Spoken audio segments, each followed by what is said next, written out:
Donc, avant de commencer, comme je l'ai déjà dit, j'ai aucun conflit d'intérêt. Peut-être juste pour parler de moi un tout petit peu, là, j'assume le suivi de patients en externe à la fois en dialyse péritonéale et en hémodialyse à domicile. Puis ma formation complémentaire à Toronto, c'est en dialyse ambulatoire. Donc, j'ai fait de l'ADP, j'ai fait de l'hémo à domicile. Donc, mon but aujourd'hui, ce n'est pas de dénigrer la périto, mais juste de vous montrer que l'hémo à domicile, c'est probablement meilleur. Et je remercie tout de suite le docteur Ouimet qui a passé 1 heure de la journée à nous parler de la péritonite sclérosante, qui est une complication horrible de la dialyse péritonéale. Alors, vous m'avez entendu ce matin, là, selon moi, la meilleure modalité de dialyse. Oh, pardon, on recommence. Quand on m'a demandé de débattre là, sur la meilleure modalité de dialyse, je pense que la première chose qu'on doit se demander, c'est quoi une meilleure modalité de dialyse? Si on regarde dans la perspective des patients, on peut se demander, est-ce qu'on veut une sorte de dialyse qui va augmenter la survie de nos patients? Est-ce qu'on va augmenter la qualité de vie de nos patients? Est-ce qu'on veut éviter les restrictions alimentaires, éviter les limites liquidiennes? Est-ce qu'on veut minimiser la médication de nos patients? Puis est-ce qu'on veut une technique sécuritaire sans effets secondaires graves, comme la péritonite sclérosante? Au niveau de la société, rare, oui. Au niveau pour ce qui est de la perspective de la société, ce qu'on veut évidemment, c'est minimiser les coûts. Donc, une technique qui va durer longtemps parce qu'on va devoir entraîner les patients pour aller à la maison. Peut-être une technique qui va résulter en moins d'hospitalisation et avoir un potentiel qui va avoir un programme avec un grand potentiel de croissance sans nécessairement majorer nos coûts. Donc, je vous l'ai dit déjà ce matin, la meilleure modalité, selon moi, c'est l'hémodialyse intensive. Pas nécessairement le 6 fois semaine, mais une nuit sur 2, 8 heures, c'est bien amplement.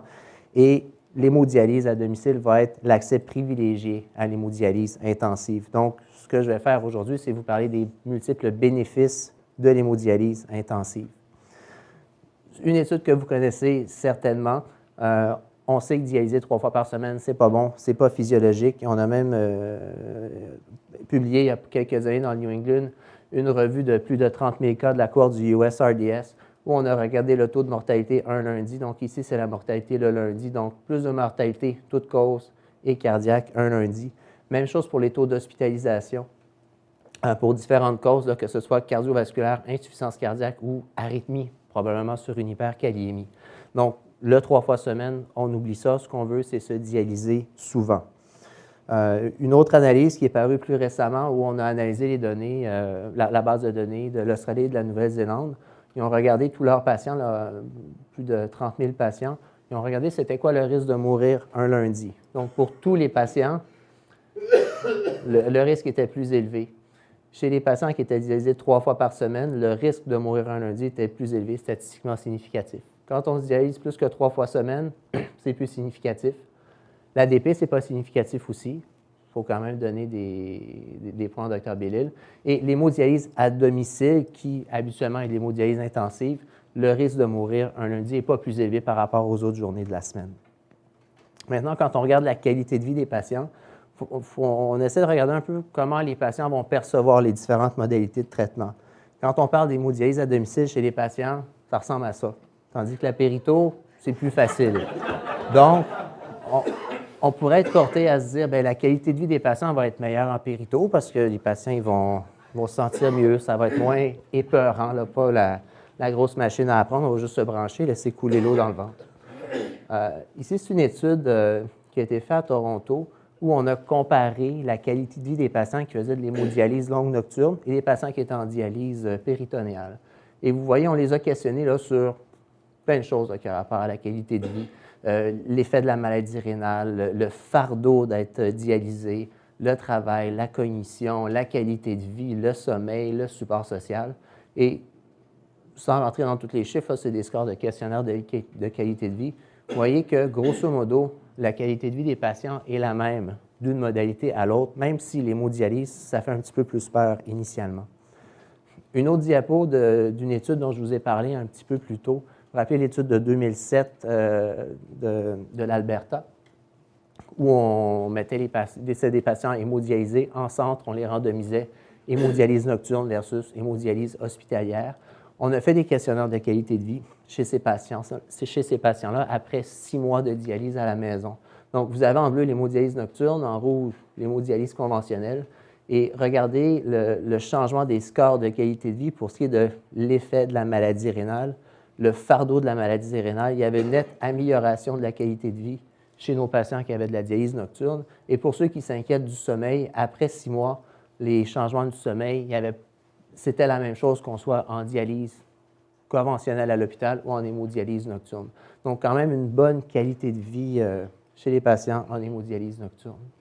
Contrôle de l'hypertension, c'est une diapo que je vous ai déjà montrée. Vous voyez que nos patients en dialyse nocturne ont un meilleur contrôle de la haute pression. C'est des données tirées du Frequent Hemo Network dont je vous ai parlé ce matin. Meilleur contrôle de la pression.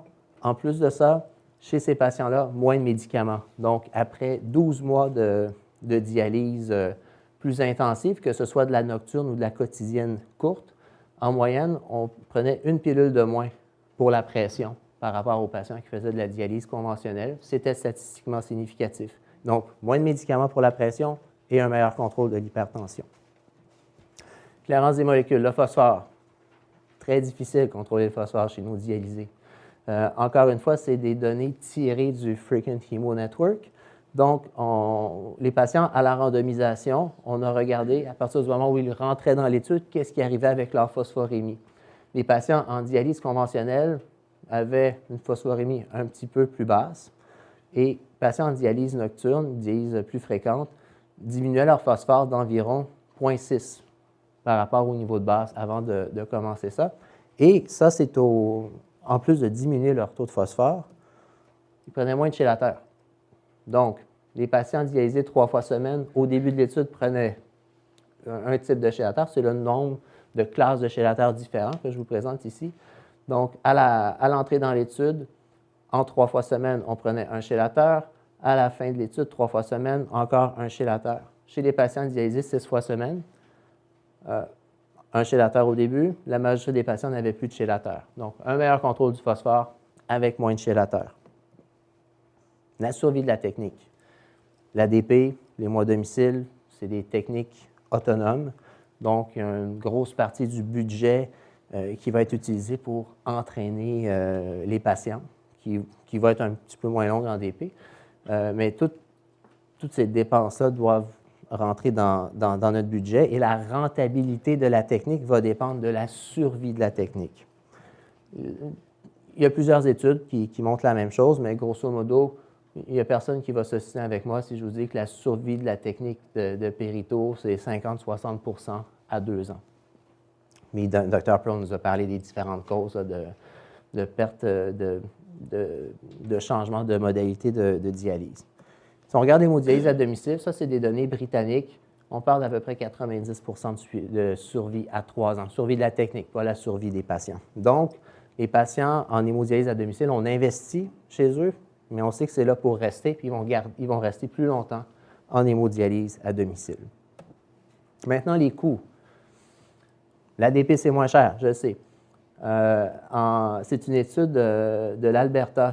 Ce qu'ils ont fait dans cette étude-là, ils ont pris leur banque de données et ils ont regardé les coûts en fonction de la modalité de dialyse dans la première année. Donc, ils ont regardé, est-ce que dans la première année de dialyse, le patient reste en DP, reste en hémodialyse, commence en DP, finit en hémodialyse, commence en hémodialyse, finit en DP. Donc, évidemment, un patient qui reste en DP la première année, ça ne coûte pas cher, même après 3 ans, contrairement au coût faramineux de l'hémodialyse hospitalière. J'attire votre attention ici, PD2HD. Donc, ça, c'est des patients qui ont commencé la périto dans la première année de dialyse et malheureusement ont dû changer de modalité de traitement. Vous voyez, c'est le pointillé en gris pâle ici. Après 2 ans, là, on revient exactement au même coût que l'hémodialyse hospitalière.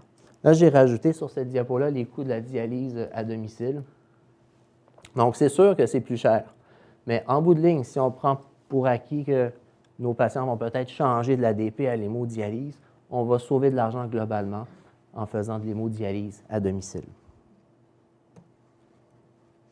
Maintenant, la sécurité, les effets adverses, peut-être rares, mais mortels.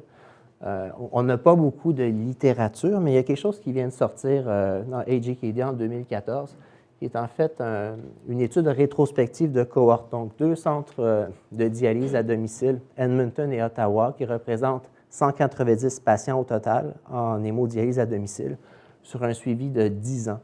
Et on a envoyé des questionnaires dans ce centre-là en disant combien d'événements catastrophiques vous avez eus. Mais sur les 10 ans, il y en a eu 7 événements catastrophiques. Un mortel. C'est quoi les problèmes? C'est des déconnexions. Donc, l'aiguille sort, le cathéter se débranche, des exsanguinations, un seul décès. Et quand on regarde un petit peu la cause de la catastrophe, c'est des erreurs humaines. Le patient a mal tapé ses aiguilles, le patient a mal branché son cathéter. Donc, le taux de complications graves qu'on pourrait extrapoler avec cette étude-là, c'est 0,06 événements par 1000 dialyses, ce qui est quand même assez rare. Donc, je serais tout à fait à l'aise de vous dire que l'hémodialyse à domicile, c'est très sécuritaire. Je reviens à ce que Dr. Ouimet nous disait ce matin. Je suis content parce qu'on arrive exactement au même chiffre que Dr. Ouimet et moi. Donc, très rare, la péritonite sclérosante encapsulée, moins de 1 pour la majorité des cas. J'ai même été généreux, j'ai mis 0,4, Dr. Ouimet nous a dit 0,7. Et comme vous savez, plus on reste longtemps en dialyse péritonéale, plus le risque augmente. Puis toutes les conséquences de cette complication-là, vous en avez entendu parler pendant 1 heure ce matin. Maintenant, juste un petit cas clinique pour vous parler de d'autres bénéfices potentiels. Un patient que j'ai inventé, un homme dans la cinquantaine, là, il a une os segmentaire et focale primaire, fait 10 ans qu'il est greffé. Il n'a jamais fait de dialyse, fait un rejet humoral, 100 d'anticorps. Il sera à peu près jamais regreffé. Il n'y a pas de donneur potentiel, puis c'est de très, très, très mauvaises nouvelles. Il n'est pas prêt à mourir tout de suite. La survie des patients. C'est des données du USRDS. Vous voyez les patients en dialyse en général, là, la survie, ce n'est pas bon, là, 60 à 24 mois. Vous voyez que ce qu'on veut, c'est greffer nos patients. Mais il y a des patients qui ne pourront pas être greffés. Et on pourrait se demander qu'est-ce qu'on peut faire de plus. Si on a un jeune patient, il ne sera pas greffé. On ne veut pas lui donner les statistiques qu'on a dans nos différentes études de cohorte. Il y a une étude rétrospective de cohorte qui a été publiée il y a quelques années où on a regardé 2 centres canadiens d'hémodialyse nocturne intensive en Ontario et on a matché ces patients-là avec des patients greffés de la cohorte du USRDS. On a regardé des donneurs vivants et des donneurs cadavériques et on a fait un match, patient en hémodialyse intensive. Un patient en hémodialyse était matché avec 3 greffés vivants et 3 greffés de donneurs cadavériques. Et donc, on avait près de 177 dialysés qui ont été jumelés avec un peu plus de 1000 greffés. Et ça, c'est les courbes de survie. Donc, vous voyez en haut, en gris plus pâle, c'est la survie des patients qui ont reçu un rein d'un donneur vivant. Donc, il n'y a pas de doute pour personne, on sait que c'est de loin la meilleure chose qu'on peut offrir à nos patients. Par contre, si on regarde ici, c'est un rein cadavérique et ici, c'est l'hémodialyse intensive. Donc, la survie s'apparente grandement et la différence entre ces deux courbes n'est pas statistiquement significative. Donc, on peut même dire à nos patients qu'on espère un taux de survie supérieur à de la dialyse conventionnelle et à la dialyse péritonéale parce qu'on dit toujours que la survie en DP et en hémo est sensiblement la même. Une autre vignette clinique, jeune femme que vous suivez en protection rénale, néphropathie de reflux, qui a été suivie tout croche pendant l'adolescence, qui a 15 cc minutes de clairance, ça va relativement bien. Depuis 1 an, elle n'est pas symptomatique. Elle ne prend pas d'ISCA parce qu'elle fait des hyperkaliémies. Elle a une médication standard, elle vous arrive enceinte. Puis elle veut garder son bébé. Donc, la grossesse et la dialyse, juste une petite parenthèse, ça a été rapporté initialement au début des années 70, un cas en Italie. La maman avait été dialysée 24 heures par semaine. Elle avait accouché à terme d'un poids de naissance pas très élevé. Et pour ce qui est des grossesses en dialyse, il y a plusieurs études de cohorte qui ont été publiées dans les années 80 à 2000. Ce qu'on voit, c'est que les patients en dialyse conventionnelle ont un taux de conception d'environ 1 %. Beaucoup d'avortements thérapeutiques, pas très bonne survie du fœtus pour des temps de dialyse entre 16 et 24 heures par semaine, ce qui est quand même plus que ce qu'on fait en conventionnel. Et ensuite, on arrive avec cette publication-là de Chris Chan à Toronto qui a publié sa première cohorte de femmes enceintes, donc 6 cas de grossesse où ça s'était, somme toute, bien passé. Et Christian fait une petite étude et il se rend compte que le taux de conception dans sa cohorte de patientes en dialyse à domicile était de 15 par rapport au moins de 1 chez les patients qui sont en dialyse conventionnelle. Ils ont même publié récemment le devenir des femmes enceintes en comparant deux cohortes. Donc, les cohortes du Toronto General Hospital, ils sont rendus à 22 grossesses à Toronto et 70 grossesses du registre américain de grossesse en dialyse. Je ne savais pas que ça existait, j'ai appris ça récemment. Et si on regarde là, le Toronto Pre-Kid Cohort, c'est comme ça qu'ils ont appelé leur cohorte de femmes enceintes, et les données USRDS. Donc, si vous regardez, le taux de naissance vivante est de 86 à Toronto par rapport à 60 aux États-Unis. Pourquoi? Parce qu'on dialyse plus. Donc, les femmes enceintes à Toronto ont plus de 40 heures de dialyse par semaine et aux États-Unis, même pas 20 heures par semaine. Donc, ce que vous voyez, si on est capable, si une femme est capable de tomber enceinte puis de mener à terme une grossesse, c'est un petit peu la preuve qu'on se rapproche de la physiologie normale, qu'on se débarrasse beaucoup de l'environnement urémique. Donc, vous voyez ici, c'est les courbes Kaplan-Meier, puis vous voyez, dépendamment du nombre d'heures de dialyse qu'on va faire par semaine, le devenir du fœtus va être beaucoup mieux. Donc, j'espère que je vous ai convaincu un petit peu que l'hémodialyse intensive, c'était le meilleur choix parce qu'il y a de multiples avantages au niveau de la survie, de la qualité de vie, du contrôle de la pression artérielle, de la libéralisation de la diète, réduction de la prise de médicaments. C'est une modalité qui est, somme toute, économique et, à mon avis, c'est la modalité qui va s'approcher le plus de la physiologie normale pour les patients. Puis la grossesse en est un très bon exemple. Merci.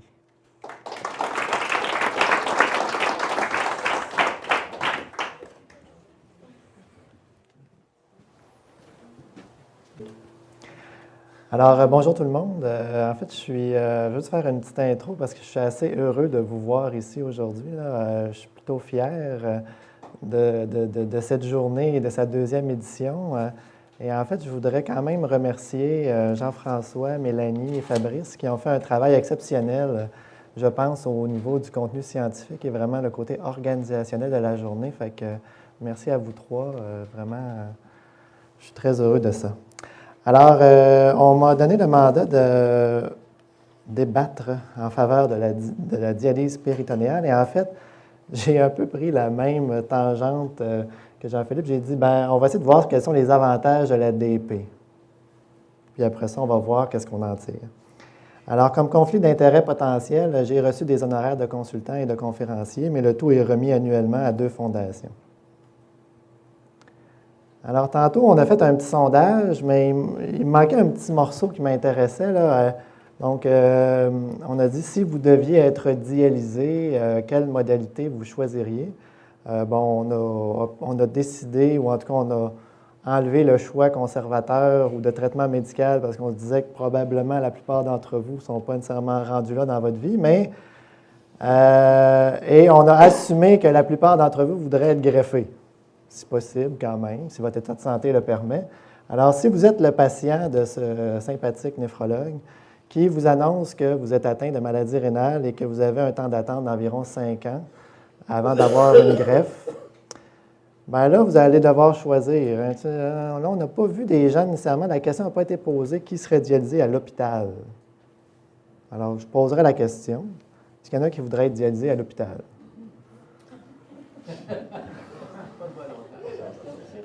C'est quand même un peu épeurant, hein? Parce que c'est ça qu'on fait subir à nos patients. Alors, cette question-là, en fait, a été posée à des néphrologues américains. Et bon, il y avait toutes sortes d'autres volets dans cette étude, là, où on regardait aussi la formation reçue, le confort qu'on a à soigner des patients en dialyse selon la modalité. Mais c'est assez intéressant de voir que si on fait fi, là, finalement, de la grosse tarte de DP, là, je veux juste dire que la grande majorité apprécie la DP ou le choisirait pour eux-mêmes. Comme ici dans la salle d'ailleurs, il y a une bonne partie des néphrologues américains qui choisiraient d'être dialysés à domicile en hémodialyse selon diverses modalités et recettes. On a vu quand même plusieurs façons. mais seulement 9 en haut, si on ajoute le 3 et le 6 voudraient être dialysés à l'hôpital. Donc, dans le fond, 91 des néphrologues américains voudraient être dialysés chez eux. Et lorsqu'on pose la même question, ou en tout cas une question similaire, mais lorsque vous avez un malade et que vous devez lui proposer la meilleure modalité de dialyse pour lui, donc ça c'était pour nous, là, mais maintenant on a le patient et on doit lui recommander une modalité de dialyse, bien, dans divers congrès, la question a été posée à des néphrologues et quasi la moitié, en fait, des recommandations vont vers la dialyse péritonéale. Par contre, ce n'est pas ce qu'on réussit à faire. Hein. Il y a toutes sortes de raisons à ça. On en parle amplement et on en parle souvent. Et là, ce qui est intéressant, c'est qu'on débat ici, en fait. Hein. Nous, on a la DP au fil du temps au pays, on a l'hémo à domicile au fil du temps au pays. Donc, on est en train de s'ostiner à savoir si le patient devrait être plus là ou là. Mais on a oublié ce gang-là. Okay? Donc, la balance de patients, finalement, qui sont dialysés à l'hôpital, moi, j'aimerais vous amener peut-être à voir que c'est peut-être eux autres qui auraient un bénéfice à changer de place. Est-ce qu'on est bon au Québec? On est pourri. On va se le dire, là. Au pays, bon, globalement, on n'est pas excellent. On pourrait mettre des statistiques à travers les pays du monde industrialisé. Là. On est mieux que les Américains. On est moins bon en dialyse à domicile que les Australiens, les Néo-Zélandais. Vous avez vu des chiffres à cet effet à plusieurs reprises. Mais en termes, disons, interprovincial, on est la deuxième pire province après Terre-Neuve. J'ai rien contre Terre-Neuve. Mais, juste pour vous dire, les autres, ils ont 90 de patients à l'hôpital. Et pourtant, c'est une province avec des gens qui habitent loin des unités. Hein. C'est une province un peu éparpillée. Donc, on aurait pu croire que le bénéfice du domicile aurait été plus grand. Mais ils ne réussissent pas à faire mieux que ça. Et nous, c'est les chiffres, en tout cas les plus récents que j'ai pu trouver, de 2011. Quels seraient des avantages au niveau médical, au niveau clinique? Parce que, bon, on est des docteurs, des gens du milieu de la santé, donc finalement, on s'intéresse d'abord au niveau clinique. Qu'est-ce qui est bon pour mon malade? Alors, j'ai classé ça en 6 sections. En fait, on ne repassera pas en détail chacune parce que je vais essayer après ça de mettre l'accent davantage sur ce qui peut différencier la DP de l'hémodialyse à domicile. Donc, il y a la survie des patients. Parlons d'abord de la survie des patients. En fait, on n'a pas des gros chiffres, hein, donc ce qu'on arrive à comparer dans les études, c'est la survie des patients en DP par rapport à l'hémodialyse à l'hôpital. Donc ça, je pense que, mais en tout cas j'espère que dans vos têtes, vous considérez tous que c'est une survie équivalente. Donc la DP n'est pas une sous-technique, c'est une technique valable pour nos malades et les patients survivent de façon relativement similaire. Et en fait, ils survivent de façon similaire, peu importe un peu leur profil. Donc, on avait une notion que les diabétiques peut-être évoluaient moins bien en DP, mais la chose s'est améliorée. La survie des patients en DP s'est améliorée et même les diabétiques ont un bénéfice, surtout dans les premières années, la première année principalement. Les patients vasculaires, les patients âgés. Donc, il n'y a pas beaucoup de critères, on pourrait dire, de discrimination, à mon avis, pour la dialyse péritonéale en soi. Toujours comparé à l'hémodialyse en centre, on s'entend. La fonction rénale résiduelle, on en parle souvent, on s'en occupe en DP, on s'en occupe beaucoup moins à l'hôpital. Je ne sais pas si vous regardez, suivez, surveillez la fonction résiduelle de vos patients hémodialysés à l'hôpital. Nous, on essaie de le faire. Ce n'est pas toujours fait de façon optimale. Là. Les cruches sont perdues, les cruches ne sont pas données. Mais ce n'est pas quelque chose qui est surveillé de façon aussi pointue, je dirais, qu'en dialyse, en DP. Par contre, on sait que la fonction rénale résiduelle a un impact sur la survie des gens. Et on sait que la DP par rapport à l'hémodialyse en centre est préférable. Donc, la fonction résiduelle est maintenue plus longtemps. Donc, c'est un avantage, disons, de la DP par rapport à l'hémodialyse en centre. Donc, je reste toujours au même point. On n'a pas nécessairement fait de débat sur la fonction rénale résiduelle. Je ne sais pas si tu as trouvé des données à cet effet. Il n'y en a pas de données, mais de toute façon, on leur donne tellement des grosses doses de dialyse que ça importe moins. Il a réponse à tout. Du moins, c'est ce qu'il assume. Risque cardiovasculaire, donc ça fait plusieurs fois qu'on voit la diapo des gens qui meurent le lundi ou le mardi. Donc en DP, on a la chance d'avoir des morts tous les jours. Le risque cardiovasculaire, on sait qu'il est, on va dire, préférable ou mieux, en tout cas en DP, par rapport à l'hémo en centre. Par contre, c'est sûr qu'il y a des données intéressantes en hémodialyse à domicile avec la réduction de la masse ventriculaire, etc. Donc, c'est sûr qu'il y a des choses à venir et je pense qu'il faut garder les yeux ouverts pour ça. La morbidité de l'accès, je vais y revenir parce que j'ai des diapos là, subséquentes juste sur ça. Les issues en greffe, donc, est-ce qu'un patient, selon son arrivée, son endroit d'arrivée, il est greffé? Est-ce qu'il va mieux évoluer, il va survivre plus longtemps en greffe selon qu'il était en dialyse péritonéale ou en hémodialyse en centre? Bien, en fait, ça va pareil. Donc, le patient va vivre aussi bien en greffe. Le greffon va évoluer aussi bien. Et si le greffon nous lâche, bien, le choix de modalité après, donc la reprise de dialyse après la perte d'un rein, bien, ça va être la même chose, équivalent en DP ou en hémodialyse en centre. Et la qualité de vie, je vais aussi y revenir. Donc, parlons un peu plus de l'accès de dialyse et de la qualité de vie, parce que je crois qu'il y a des choses intéressantes à dire pour comparer vraiment la DP et l'hémodialyse à la maison.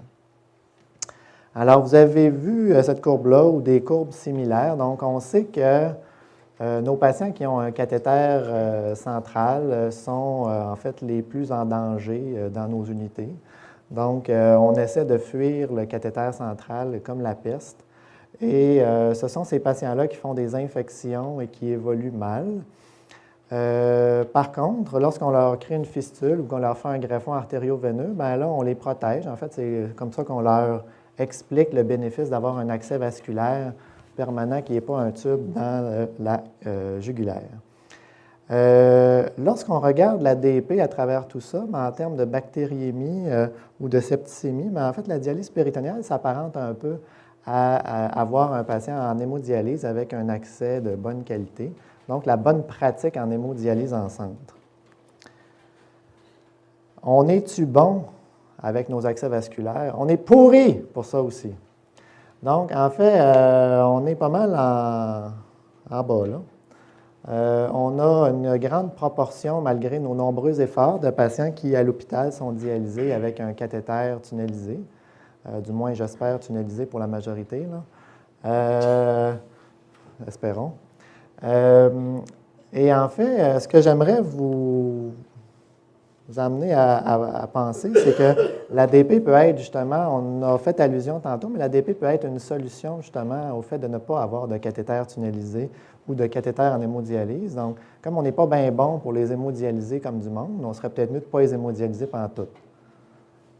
Donc, faire une fistule, c'est une solution. Mettre un greffon, c'est une solution. Mais quand on a des patients qui n'ont pas de vaisseau, peut-être que ça peut être vu comme une contre-indication à l'hémodialyse.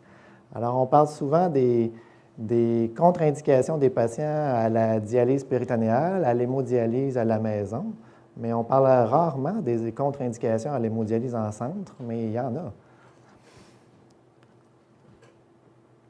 Alors, survivre, on parle souvent de la survie. Les docteurs, on focus sur ça. Les études sont souvent bâties sur une évaluation de la survie des malades, mais survivre, ça ne veut pas nécessairement dire bien vivre.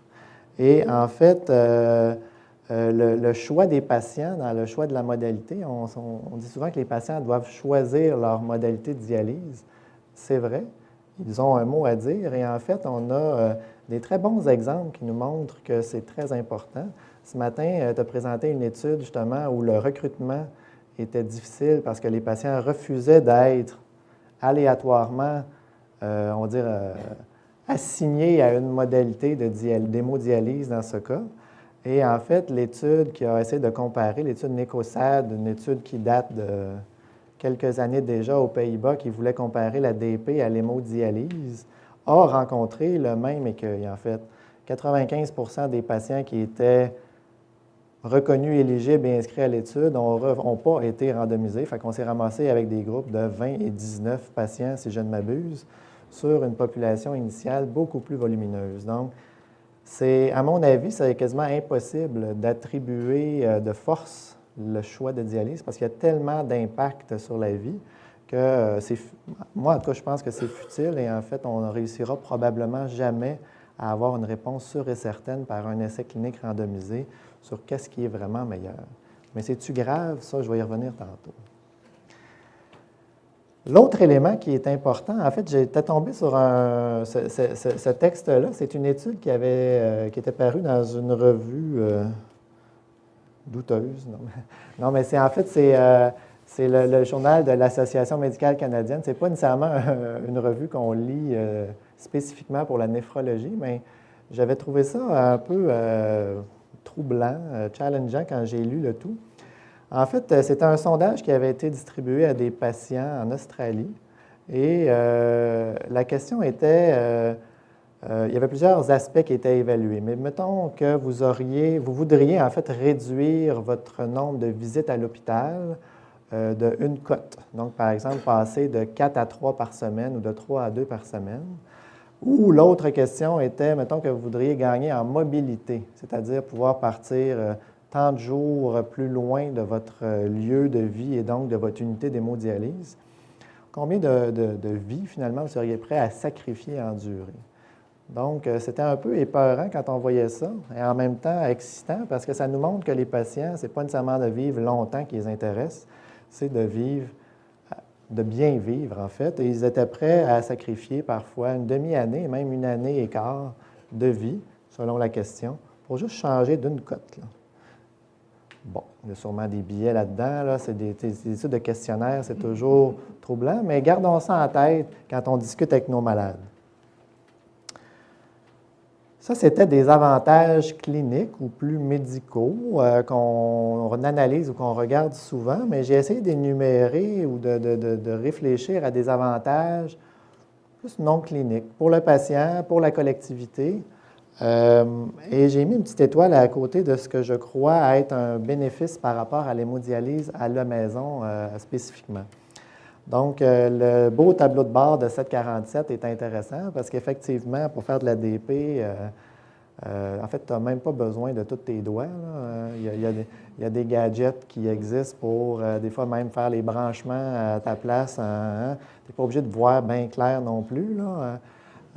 Donc, ça ne prend pas un champion nécessairement pour être capable de clamper, déclamper ou de brancher son cathéter. Donc, c'est une technique qui est très simple, qui est, à mon avis, facile à apprendre à tout âge. Donc, tantôt, vous vous rappelez les courbes de population, là, puis Dr. Pearl nous a quand même présenté qu'une bonne partie de nos patients sont âgés, puis sont inquiets de faire de la périto à la maison. Fait que j'imagine pas cette même personne faire de l'hémodialyse à la maison. Fait qu'il y a probablement un gros bassin de patients qui pourraient être en péritonéal à domicile de façon parfois assistée. On pourra en rejaser certainement. Mais il y a des gens qui n'ont pas nécessairement besoin d'assistance puis qui peuvent dès maintenant être à domicile. Peu d'exigences techniques, donc je ne sais pas s'il y en a qui étaient peut-être là hier midi quand j'ai présenté, mais moi, dans ma région, dans le Grand Nord, la chasse et la pêche est assez populaire. Hein? Québec profond. Oui, c'est ça. Québec profond, oui, tout à fait. On a entendu ça, effectivement. Les journalistes à la radio capotaient et disaient « Mon Dieu Seigneur, qu'est-ce que c'est ça? » Mais effectivement, on s'est fait traiter de Québec profond, mais c'est loin, je ne vous le cache pas. Là, je ne suis pas né là, moi. Mais il y a... Non. Dans une région comme la mienne, la chasse est sacrée. En fait, il y a même une période où les dames deviennent des veuves de chasse, donc ils se font des parties de veuves de chasse. Mais lorsqu'un patient est dialysé, ça change un peu les plans, hein, mais s'il veut continuer, je dis « il » parce que c'est quand même beaucoup des hommes, mais si sa passion est très importante, tu n'as pas besoin de grand-chose pour faire de la DP dans le bois, là. Il y en a qui partent avec le pick-up puis les boîtes de dialysa puis qui font ça dans leur camp. Donc, tu n'as pas besoin de courant non plus. Donc, une panne de courant, ce n'est pas une limitation à faire de la dialyse péritonéale. Et voilà. Donc, au plan technique, c'est quand même très simple comme modalité. Je crois qu'il ne faut pas négliger le fait que nos patients, lorsqu'ils arrivent devant un diagnostic aussi épeurant que la maladie rénale terminale, ils perdent un peu le contrôle de leur vie. Là, on leur dit ce qui s'en vient, puis là, ils ne comprennent plus, puis ils perdent les pédales. Donc, de reprendre le contrôle sur leur santé, leur vie et leur maladie, en fait, je pense que ça leur donne un bon sentiment de pouvoir. Et la dialyse péritonéale, mais tout comme l'hémodialyse à domicile, leur donne ce contrôle-là. Ça peut redonner de la liberté dans la diète. On en a fait mention. Probablement plus en hémo à domicile qu'en DP.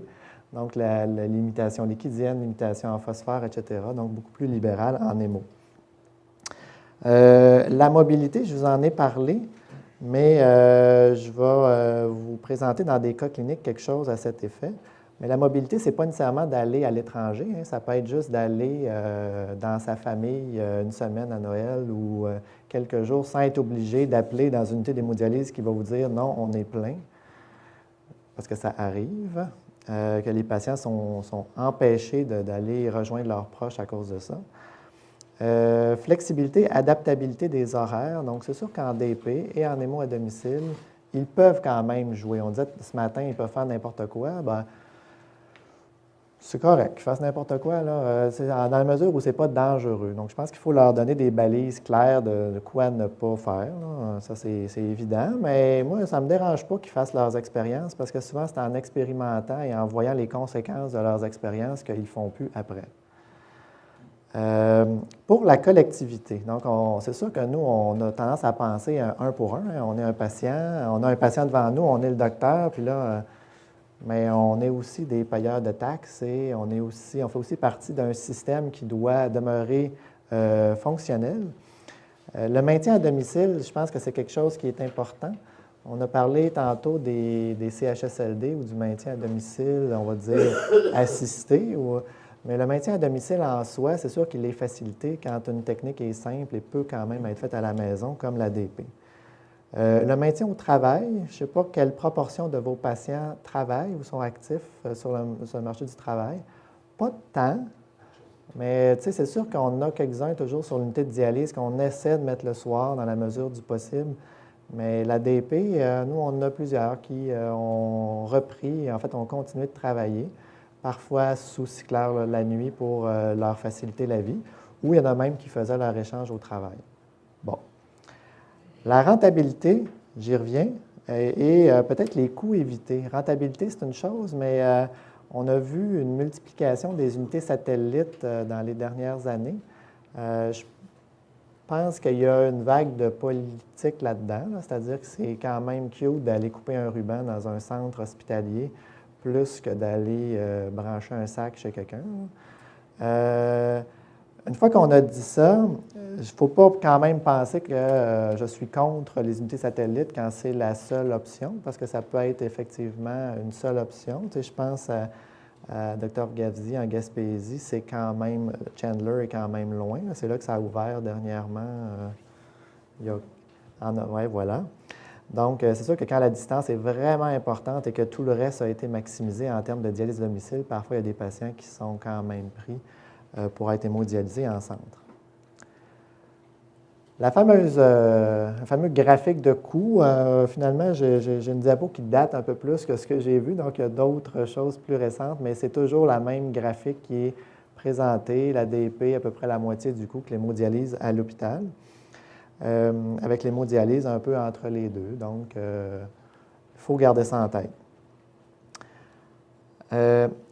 Ce que je voudrais que vous reteniez, et en fait, c'est là que ça va être comme, non pas le combat ou le débat, mais la réconciliation, c'est que moi, je pense que l'ADP et les mots, pas les mots à l'hôpital, les mots à la maison, mais les mots en général, c'est deux techniques qui sont complémentaires. Finalement, on a comme l'équivalent de 3 techniques, là, les mots à l'hôpital, les mots à la maison et la dialyse péritonéale, pour supporter nos patients en attendant une greffe ou en attendant de mourir. Donc, tout ça, c'est complémentaire. C'est pour ça que tantôt, je vous ai parlé des essais cliniques de comparaison. Qu'est-ce qui est mieux? Ça dépend. Donc, la fameuse réponse plate, là, que des fois, moi, je n'ai pas encore d'ado, là, mais tu sais que les ados n'aiment pas, là, ouais, ça dépend.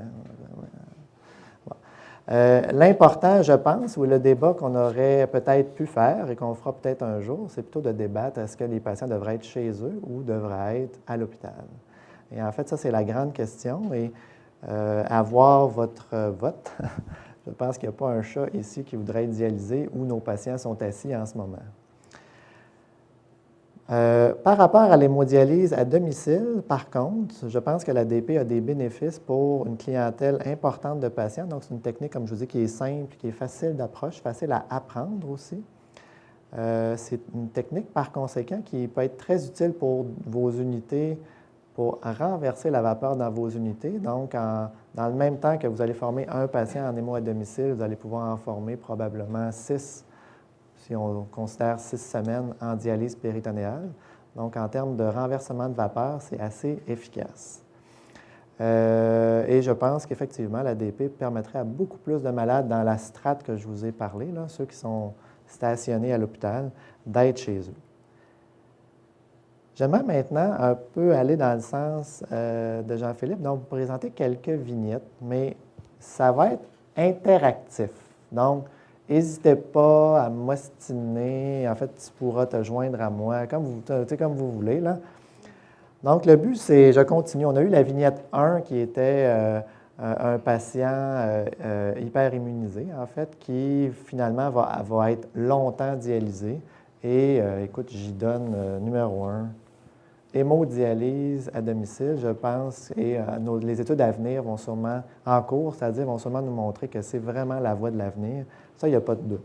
La grossesse, je ne m'embarque même pas là-dedans. Okay? Ça, je pense qu'on est assez convaincus de ça. Oui, c'est ça. Mais en fait, la dernière qu'on a eue, nous, on était en périto, en fait. Et finalement, elle ne voulait pas opter pour une modalité intensive. On n'avait pas d'hémodialyse à domicile, donc elle a été avortée. Donc, bon, c'est un contexte, là, mais voilà. Donc, je vous... mettons des vignettes. Donc, une dame de 85 ans qui vit seule. Donc, son conjoint est décédé. Elle vit dans un condo. Je fais exprès pour mettre tant des affaires qui compliquent un peu l'affaire. Elle est propriétaire, mais c'est pas grave, tu sais. En tout cas, vous voyez un peu où je veux en venir. Elle a une insuffisance rénale terminale et finalement, elle a une crainte. Puis on l'a vu tantôt que souvent, la peur des patients est un frein à la dialyse à domicile. Qu'est-ce que vous lui recommanderiez ou qu'est-ce que vous feriez avec? Déménager à Toronto. Déménager à Toronto. Donc, avoir une assistance à domicile. Mais dans la région métropolitaine de Toronto, on s'entend, parce que ça semblait plus compliqué dans les régions rurales. Hein? Donc, comment? Alors, ben, tu sais, il y a toutes sortes de questions, effectivement, puis il n'y a pas de réponse unique, donc ça dépend un peu de son état fonctionnel. Donc, elle vit seule, elle est dans un condo, elle s'occupe de son condo, elle n'a pas d'aide au ménage, elle fait son épicerie, elle a sa petite auto, elle conduit son char, tu sais. Fait qu'on veut la maintenir là. Je pense que les gens s'entendent tous là-dessus. Et là, on essaie de voir, bien, qu'est-ce qu'on va lui proposer ou qu'est-ce que vous pensez qui est le mieux. Bien, il n'y a pas de bonne réponse. Comment? À 85 ans, on se retrouve devant une personne qui est plus capable d'apprendre. OK. Alors, si on n'a pas de support à la maison, ça va être l'hémodialyse avec elle. Moi, remarque qu'on peut l'essayer. Bon, bien, en fait, c'est un peu ça que... Oui, c'est ça. Ça arrive souvent qu'on se retrouve devant une personne qui n'arrive plus à apprendre. Oui. Bien, en fait, écoutez, je ne suis pas d'accord avec vous, mais ce n'est pas grave. Ce que je veux dire, c'est qu'effectivement, ça peut arriver. Tout à fait.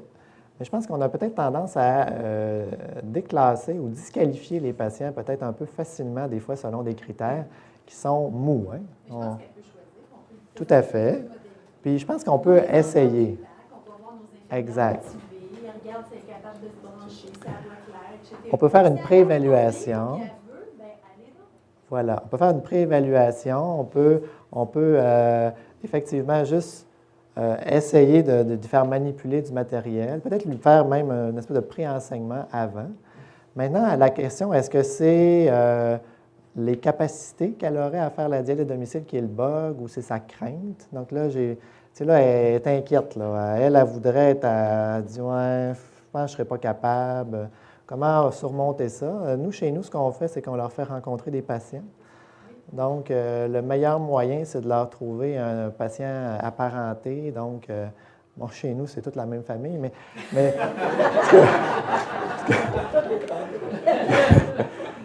on pourrait dire apparié plus qu'apparenté. Quoique chez nous, ça serait la même chose. Mais, donc, de rencontrer quelqu'un, peut-être même quelqu'une, qui est dans la même situation, qui vit seule, qui fait la dialyse avec succès et qui a peut-être vécu cette crainte-là. C'est hallucinant le succès qu'on a avec cette façon de faire. En fait, notre dernier patient, bon, ça a mal viré, là, mais on avait un patient très, très réfractaire à la dialyse à domicile qui était en hémodialyse, mais tu sais, on pensait que c'était pas un champion, il est mort à cette heure, mais on pensait qu'il pouvait être à la maison. En fait, ce qui a fait le déclic, c'est un autre monsieur qui était en hémodialyse, qui venait de finir son entraînement en DP, puis là, il est passé dans l'unité d'hémodialyse, puis il a montré son cathéter, puis il a dit « c'est pas compliqué », puis ben, écoute, première affaire qu'il fait, là, ça me tente. En fait, les meilleures personnes pour convaincre nos malades, c'est des malades. Nous autres, on n'est pas si pire. Nos infirmières sont probablement meilleures que nous, mais les patients ont un pouvoir hallucinant entre eux autres, dans un sens comme dans l'autre. Hein. Vous le connaissez des fois dans l'autre sens, des fois, ils se découragent plus que d'autres choses. Je voulais juste dire qu'on en a vu des à 85 ans. Si la personne conduit son véhicule, je pense que c'est peut-être plus dangereux de conduire un véhicule pour certaines personnes de 85 ans dans une zone scolaire que de faire de la dialyse péritonéale. Donc, si elle est vraiment capable de conduire sécuritairement, qu'elle est autonome, elle peut faire de la DP facilement. Moi, en tout cas, on a beaucoup d'exemples de patients très âgés, très malades même, qui fonctionnent bien à la maison en DP. Ouais. Alors,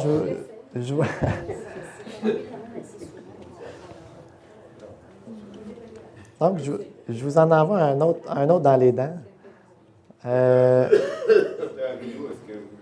Ouais. L'hémodialyse à domicile. Non. Non, je pense pas. Je pense que la dialyse péritonéale, c'est quelque chose d'adéquat pour elle. Puis ça va un petit peu dans le sens que vous disiez, là. Vous pouvez avoir par les infirmières. Moi, mes patients plus âgés comme ça, je dis, ben, je pense périto, mais allez donc voir mon infirmière, là, qu'on va regarder si ça a du bon sens. Mais... Non, il y en a un qui a fait de la dépêche jusqu'à 92 ans. Mais moi, ma patiente la plus âgée. Ma patiente la plus âgée en périto a 92, puis ça va très, très bien. En fait, nos plus âgés sont souvent ceux qui vont le mieux. Je vous en envoie un autre dans les dents. Donc, admettons que vous avez un jeune ingénieur de 40 ans dans le domaine minier. Donc, lui, il est consultant. En fait, il y a une compagnie de pompes. C'est inspiré d'un fait vécu. Il n'est pas dialysé. Là. C'est le conjoint de ma cousine. Mais bon.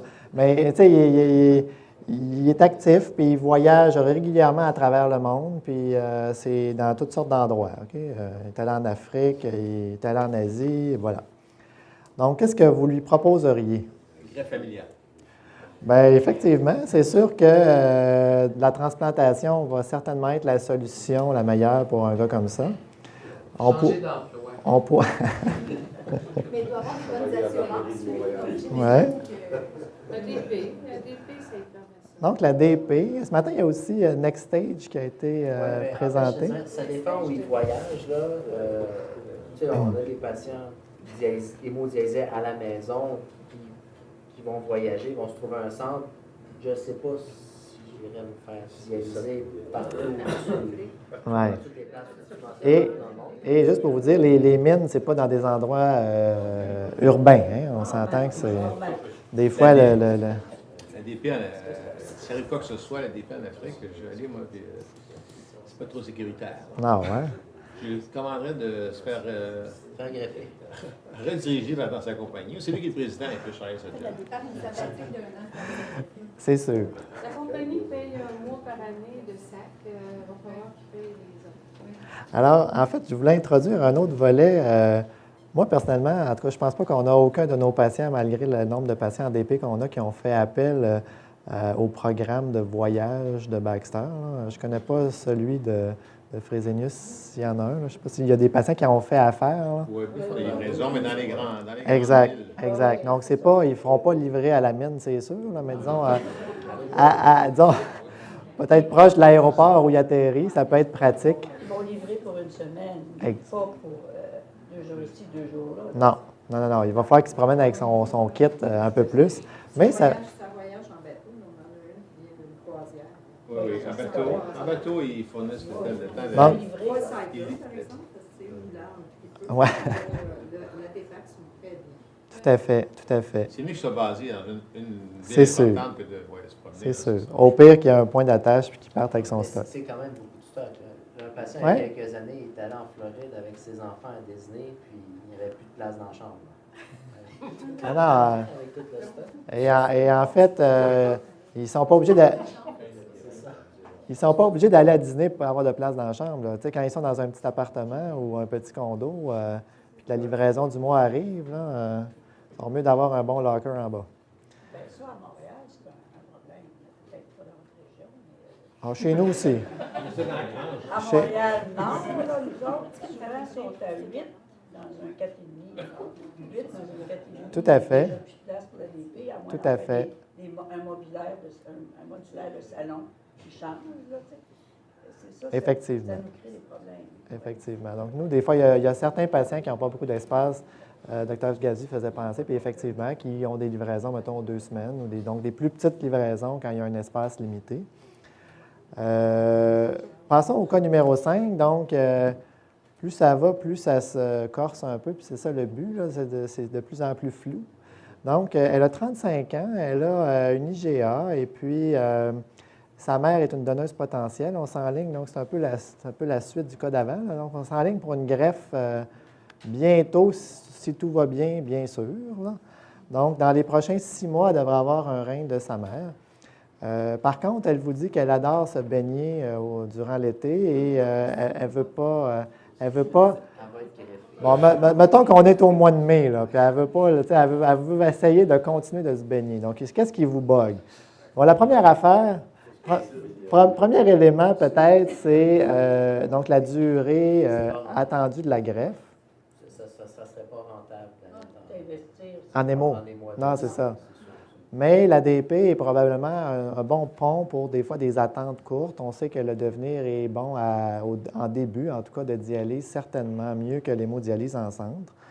Donc, ça serait une bonne chose. Mais en même temps, on ne toucherait pas à ces vaisseaux avant cette première greffe-là. Comme ça, quand elle va la perdre avec son IGA dans un bout de temps, là, le plus longtemps possible, espérons-le, bien, ces vaisseaux n'ont pas été utilisés. Donc, je pense que ça peut être intéressant. Elle se baigne où? Bon, alors la question, puis c'est ça que je voulais emmener, donc elle se baigne dans sa piscine personnelle. Donc je fais exprès pour le dire, parce qu'effectivement, si elle se baigne en eau libre dans un lac ou tout ça, bien là, il ne faudra pas, là, ça ne marche pas. Là, elle se baignera jusque-là, puis c'est tout. Là, j'ai vu le mauve tantôt d'Olivier. Donc, elle se saucera les jambes, un point, c'est tout. Par contre, effectivement, pour se baigner jusque-là. Donc, on va y descendre ça de même là, pour pouvoir. Donc, Il y en a qui utilisent des sacs de stomie. c'est ce que nous avons fait, nous, avec des patients, mais on s'entend, des patients triés, donc des patients qui sont fiables, qui s'occupent bien de leur cathéter et qui se baignent dans leur piscine privée à eux, OK? Pas dans la piscine publique qui sont, on le sait, des soupes à bébites à chaque année. Là.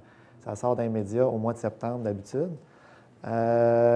Donc, pour des piscines privées, nous, on l'a fait avec au moins une patiente qui, l'été passé, n'en pouvait plus, puis qui disait, écoute, je vais faire attention. Puis écoute, elle enlève le sac après, c'est même pas mouillé cette affaire-là. Elle refait son pansement, tu sais. C'est rien passé pendant tout, puis ça va bien. Et il y a des gens qui l'ont décrit dans la littérature, des petites séries avec des sacs de stomie. C'est un peu coûteux, là, mais bon, c'est une solution, effectivement, puis ça reste moins coûteux que l'hémodialysé juste pour ça. Nous, il y a un patient qui est décédé, puis il a fait un don à l'unité de dialyse, ça a été utilisé pour acheter des sacs.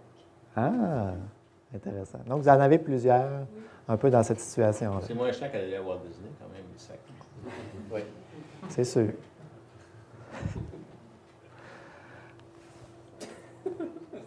Cas numéro 6.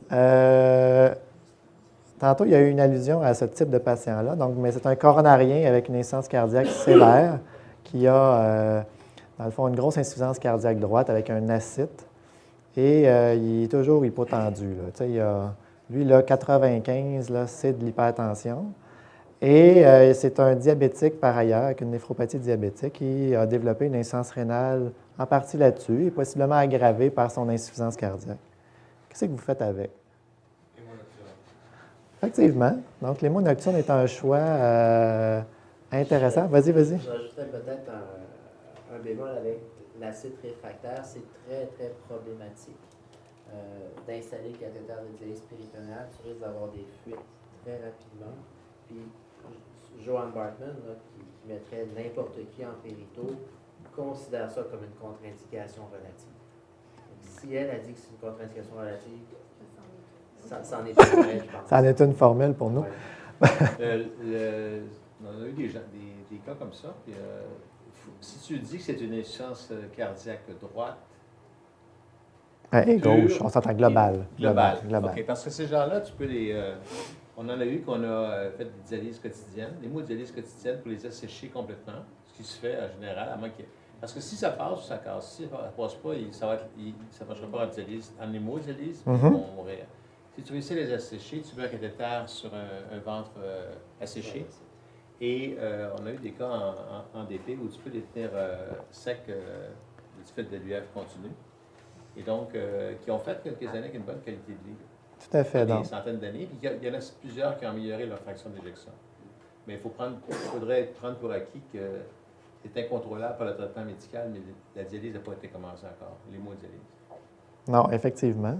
Donc, c'est un cas un peu entre les deux, là, on pourrait, mais est-ce que vous l'enverriez à l'hôpital 3 fois semaine? C'est sûr que c'est le genre de patient qui va pas toujours bien. Si on n'a pas le choix, je pense que puis qu'il n'est pas prêt à avoir un traitement conservateur, c'est toujours le traitement par défaut. Hein. On est comme, on le voit pas comme une option parmi les 3, on le voit toujours comme le traitement par défaut. Quand ça ne marche pas là, mais je pense que c'est une option parmi les 3.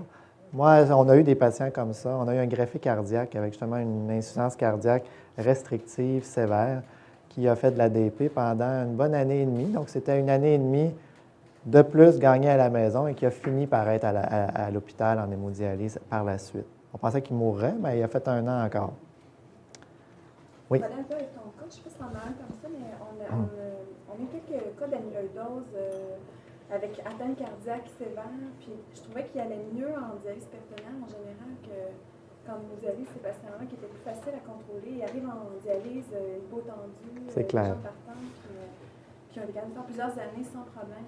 Mais ils n'avaient pas d'acide, c'est ça. Mais c'est clair. C'est quand même des patients plus faciles. En tout cas, moi, c'était une indication d'aller plus dans la dialyse péritonéale chez cette clientèle-là.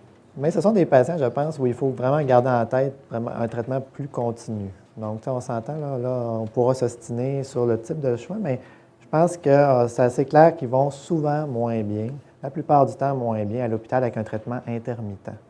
Surtout le 2 jours. Là. Fait que là, ça devient... des fois, là, ça va mal. Ça fait le tour des quelques vignettes cliniques que je voulais discuter. Oui? Moi, il y a une place où on pourrait rallonger la dialyse péritonéale parce que c'est beaucoup décrit dans la littérature, mais ici, on ne peut pas à cause d'un risque de facturation, c'est la dialyse mixte. Alors, un patient qui n'a plus assez qu'on n'arrive plus à dialyser suffisamment en péritonéale pourrait avoir un traitement d'hémodialyse supplémentaire et faire un autre bout de temps. Mais ça, on ne peut pas le facturer, l'hôpital n'accepte pas. Je ne sais pas, vous autres.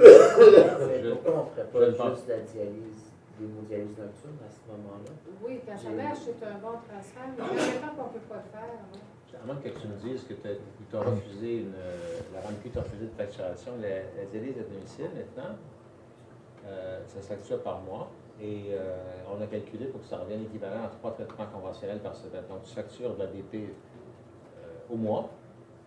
Et si tu fais l'hémodialyse 1 fois semaine ou 2 fois semaine, tu factures des hémodialyses. À moins que tu me dises que ça rebondit, ça ne devrait pas rebondir. C'est l'hôpital qui ne peut pas le charger. L'hôpital a le droit de charger juste une modalité.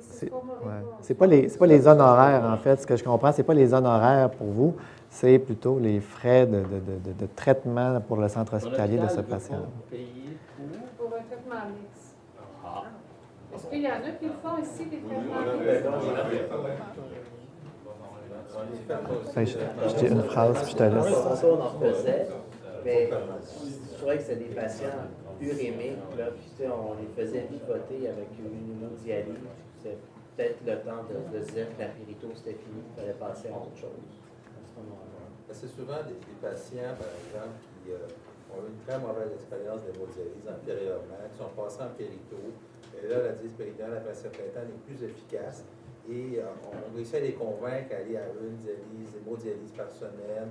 Ils finissent par se désensibiliser. Puis après quelques mois, ben là, on réussit à quitter. Des fois, même une petite bactérie dans le périphore, on fait une péritonite et transférer plus vite. Là. Mais après un certain temps, ils transfèrent à l'hémodialyse. Mais j'ai utilisé ça quelques jours pour des patients qui étaient traumatisés par les expériences précédentes avec l'hémodialyse. La péritonéale ne marchait plus. Parce que c'est quand même, il y a un cathéter, il y a quand même 2 cathéters, c'est quand même problématique. C'est sûr. C'est sûr. Il faut gérer 2 accès, il faut gérer des complications possibles. Tu sais, c'est quand même touché quand on est rendu là. Peut-être Martin. La question de Jean-François du début était importante, à savoir notre perception. Qu'est-ce qu'on pourrait faire? Dans la présentation là, de Pearl, il y avait une diapositive sur le taux de dialyse de domicile selon les différents hôpitaux qui était très différent d'un hôpital à l'autre. Ça a été démontré que ce n'est pas en lien avec l'âge des patients, avec les comorbidités comme le diabète, avec l'éloignement par rapport au centre de dialyse. Donc, le taux de pénétration de la dialyse devait dépendre d'autres choses. Il dépend de la culture locale. Il dépend beaucoup de l'opinion des néphrologues. Et à juste titre, hein, les patients se réfèrent à nous. Que feriez-vous à ma place, docteur? Et on va leur répondre. Donc, être conscient de nos perceptions est extrêmement important parce que ça va faire une différence énorme sur le choix final des patients. J'irais. Oui. Oui, de l'équipe. Je pense et juste donner le choix, donner l'explication aux infirmières est insuffisant. Quelqu'un disait, ils font ça mieux que nous, je ne suis pas sûr. Donc, parce que juste donner de l'information n'est pas la même chose que donner une information commentée, parce que la réponse, finalement, c'est ça dépend. Ça dépend de vos capacités cognitives, ça dépend de vos comorbidités. Et moi, je vous propose, moi, si j'étais à votre place, je ferais de l'ADP pour telle raison. Moi, si j'étais à votre place, dans votre situation, je vous propose les mots pour telle raison. Les 2 choses sont possibles, mais si vous demandez mon opinion, la voici. Moi, ce que j'ajouterais peut-être, Martin, c'est ça dépend de la culture, oui. Ça dépend peut-être de l'uniformité dans le centre. Donc, idéalement, ce qui marche, là, c'est quand vous avez une uniformité du message ou de la direction à prendre pour vos patients entre les néphrologues et votre équipe. Votre équipe élargie, là. Même le personnel d'hémodialyse. Tout le monde sait c'est quoi le but de traitement des patients et vers quoi l'emmener. Ça, c'est sûr. Et l'autre chose, c'est l'expertise ou l'exposition. Donc, plus on en fait, plus on est à l'aise. Plus on est à l'aise, plus on en fait. Donc, il y a un peu ce phénomène-là. Puis, on le voit quand on démarre des choses. Là. Moi, je viens de démarrer les mots à domicile. À Laval, vous l'avez fait il y a 6 mois, 8 mois, en tout cas, un petit bout de temps. Là. 1 an, 2 ans. Bon, excusez, je suis en retard. Mais donc, c'est à force d'en voir, d'avoir des succès aussi, que là, on devient de plus en plus confortable et qu'on peut par le fait même rassurer les patients. T'sais, oui, je comprends, on entend leur inquiétude, mais on a tel malade, ça s'est bien passé, blablabla, puis ça les rassure. Oui? Je pense aussi, en plus de l'impact du médecin, il y a la contamination qui peut être négative par les autres patients. On va revenir vite de l'hygiénique déjà. En ligne, les patients orientés vers la dialyse péritonéale sont en pré-dialyse, les mélanger avec les patients de dialyse péritonéale. Ils ne fréquentent plus jamais les gens qui s'en vont à la dialyse. Parce qu'il y a une autre demi-journée, il n'y a personne qui va leur dire « Hey, es-tu malade? » Mon docteur m'a dit que c'est dangereux. Il y a des collègues qui y croient moins. Ils sont ensemble et ils ne sont pas contaminés. Sinon, c'est un gros problème. Parce que ça, c'est une excellente idée pour éviter la contamination. Parce qu'effectivement, comme tu viens de dire, l'autre patient avec des mains niaiseuses fait ça tous les jours, fait ça 3 fois par semaine, ils m'en beaucoup. Ils font tout. Oui, des sandwichs en plus. Par contre, vos infirmières, moi je reviens sur les infirmières d'hémodialyse qui passent justement beaucoup de temps auprès des malades hémodialysés, sont vos meilleurs alliés pour identifier des patients. Non, mais je ne dis pas qu'ils le sont maintenant, mais ils peuvent le devenir.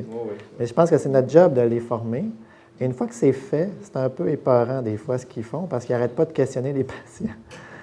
Et pourquoi vous êtes ici? Qu'est-ce que vous faites ici? Comment ça vous n'êtes pas chez vous? Fait que des fois, c'est un peu, il faut faire attention, il ne faut pas que ça devienne du harcèlement non plus, mais ils sont en mesure de déceler les malades qui, coudonc, pourquoi il n'est pas capable d'être chez eux. Et des fois, ils sèment le doute, qui nous permet après ça de rattraper, surtout chez des patients qui n'ont pas eu la chance d'avoir la formation complète. Oui. Un aspect qui me paraît important, c'est la diurèse résiduelle, qui, je pense, se maintient plus chez les patients en dialyse péritonéale et qui fait qu'à mon avis, on devrait privilégier ça, surtout que en dialyse péritonéale, lorsque quand les patients n'ont plus de diurèse, des fois, il faut les transférer en hémodialyse parce qu'ils n'ont pas d'épuration suffisante.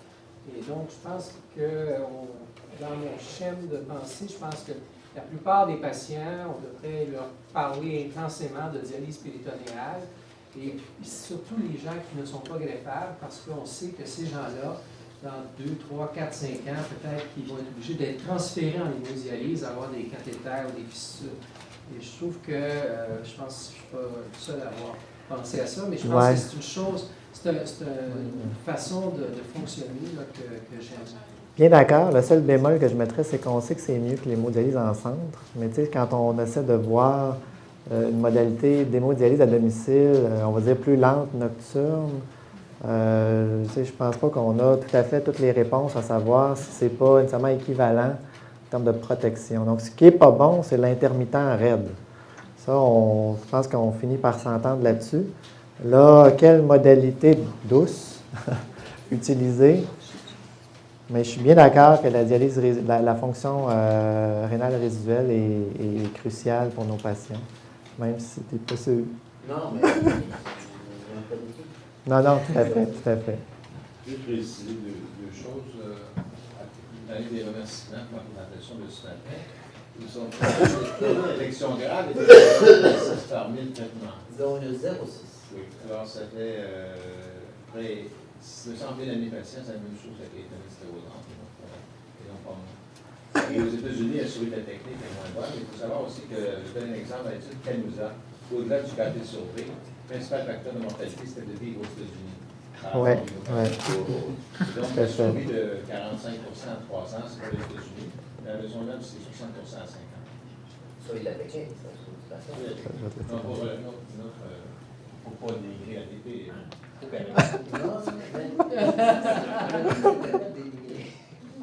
En fait, on est pas mal, on travaille ensemble. On travaille ensemble.